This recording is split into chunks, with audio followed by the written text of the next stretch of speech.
Hello everyone, streaming again from Oslo in a beautiful day of finally summer, hopefully. Irini Hara for you with another short lecture about something that sparked an idea for speaking about in an interview I had yesterday with a lady who is gathering speakers for a summit organized in this framework of Gnostic TV about spirituality, healing, and so on. And she asked me several questions. They were all quite interesting, but one in special made me reflect on what actually means more versus whole, because she asked something about what is my opinion in relationship to all these offerings that we see nowadays in the personal and spiritual development arena that always encourage us to be more, to become more, to even do more, accomplish more, and so on. And so a lot of focus in this case is placed on this more. And I answered saying that it's not about being more, but being whole, like a whole. Like, you see this flower behind me? This is a tulip.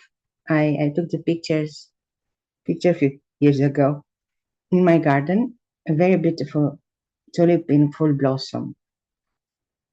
And it inspires me when I look to her, to this beautiful tulip, the pink tulip, this idea of wholeness. So I will try to explain what this means, because I know it's a little bit intriguing as a concept, and I think I can explain why I believe that what we need when we speak about personal development and healing ourselves from what we carry and it's becoming burdensome, it's not about becoming more, because we are already enough and we always have been enough.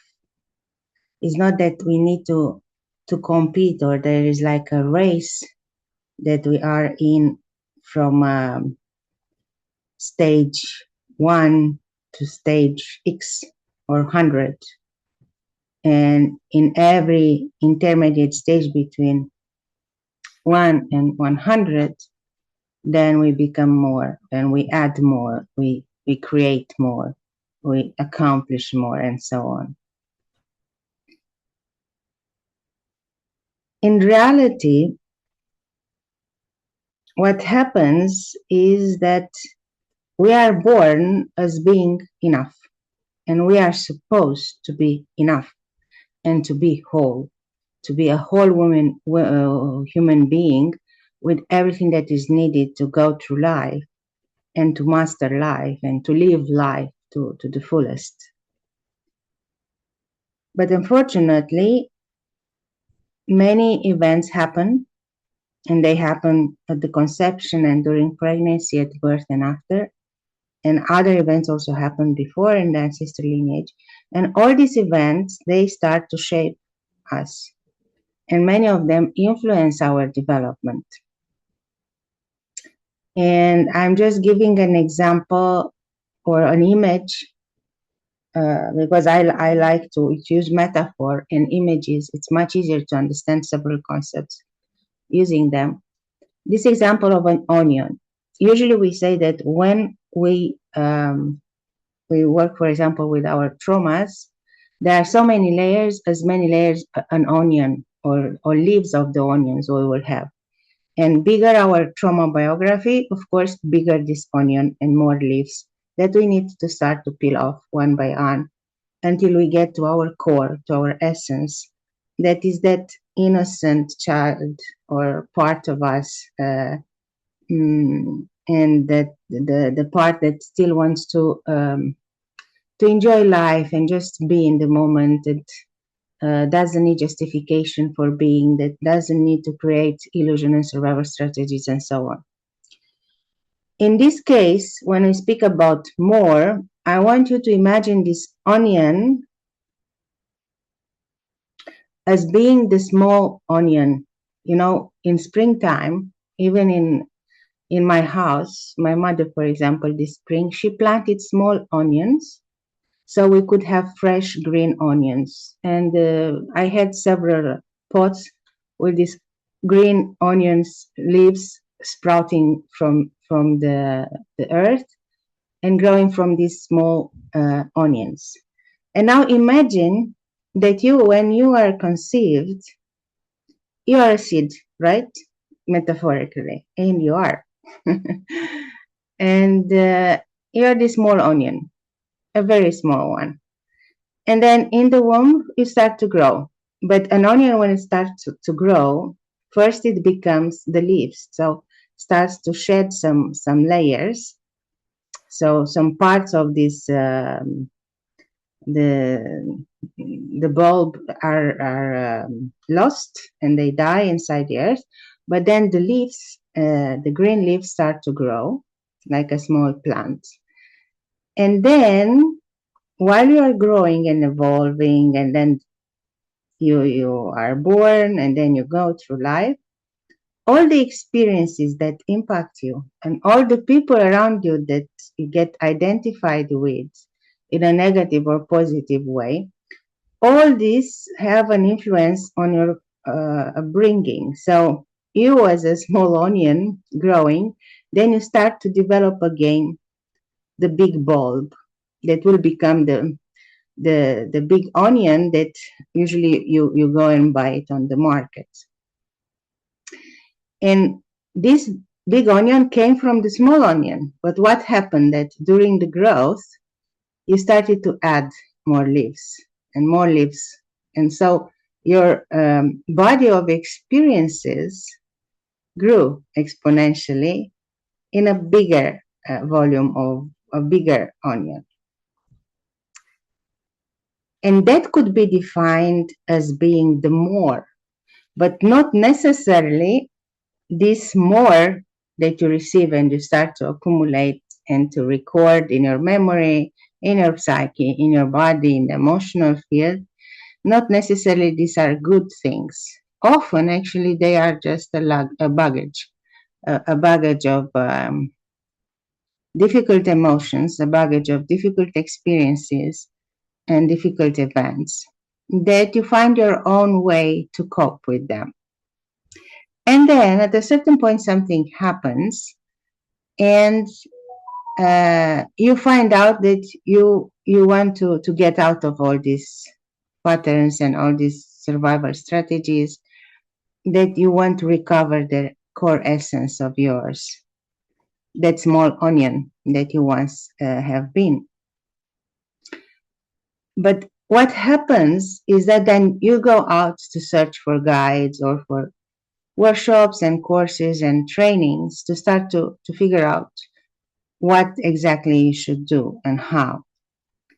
And many of them, they suggest that you can become more, that you can learn more. There is more to uncover. There is more to deal with.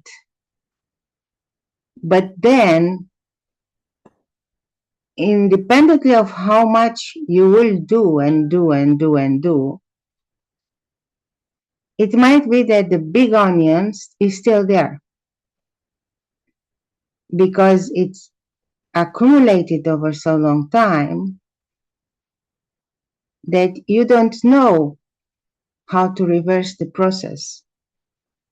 And then the big onion, in order to allow you to go to its core, to the small one that gave birth to the big one, needs to be peeled off. So you go back to this just to become more. And what I'm arguing with this way of thinking is that you always have been enough. You always have been, independent of how many layers you accumulated over time. At your core, in your essence, as a small onion, you are perfect. And you have all this potential of growth inside. Because indeed, then you can grow into a bigger onion. Of course, take it metaphorically again. What instead you need to work on and to really understand and fully become aware in all the dimensions of yourself is that the trauma processes that happen in all these stages I spoke about, they create split, they create fragmentation. So that the purpose of all this journey back to your original blueprint, or whatever you want to call it, let's call it your essence or your healthy identity, is to gain that awareness of wholeness, of not fragmented state. And that means that you have to go to the root of those events or situations that created the fragmentation and the split. And of course, then you have to start to peel the onion. But this time, when you start peeling the big onion to get to its core, the purpose of all this is different. It's not about more and more. It's about how you create this felt sense of wholeness, not holiness. Holiness is something else. How to be whole, how to feel whole, how to not feel that something is wrong with you, or what happened in many cases with kids that have been bullied, for example, or that have been abused physically, emotionally, sexually, and psychologically. Those kids will progress through life and become adults who have a low self-esteem, a low self-understanding of their true potential. And they have that inner voice that, independently of the situation they have in life, will always tell them, you are not enough. You need to become more. You need to do more. You need to overachieve. You need to please other people in order to be recognized and seen and taken care of, and so on. So this is what trauma does. So bullying and all sorts of abuses, they create premises for a person as an adult to feel that person is not enough in the eyes of the world, in the eyes of a partner or of co-workers or friends and so on.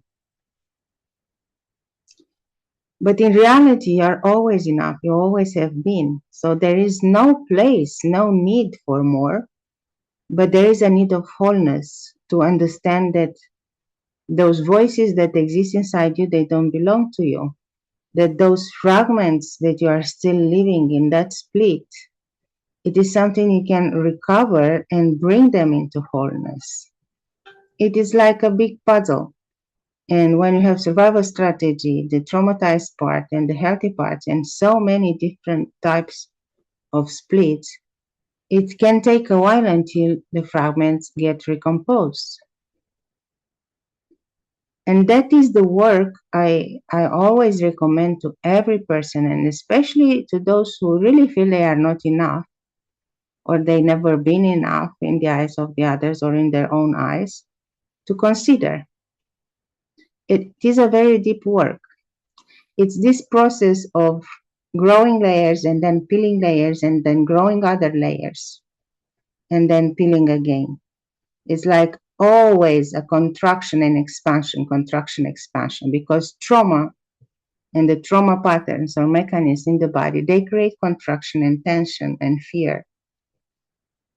But then when we start to release those layers that have been overimposed and they are not ours, they just become a baggage that we don't need to carry, then we create place for expansion. It's the same as with breathing. You take air in and then you release. You take air in and you release. And notice what is happening with your body, with your diaphragm, with your chest. When it's contracting, when it is in expansion. And how the air moves through the body.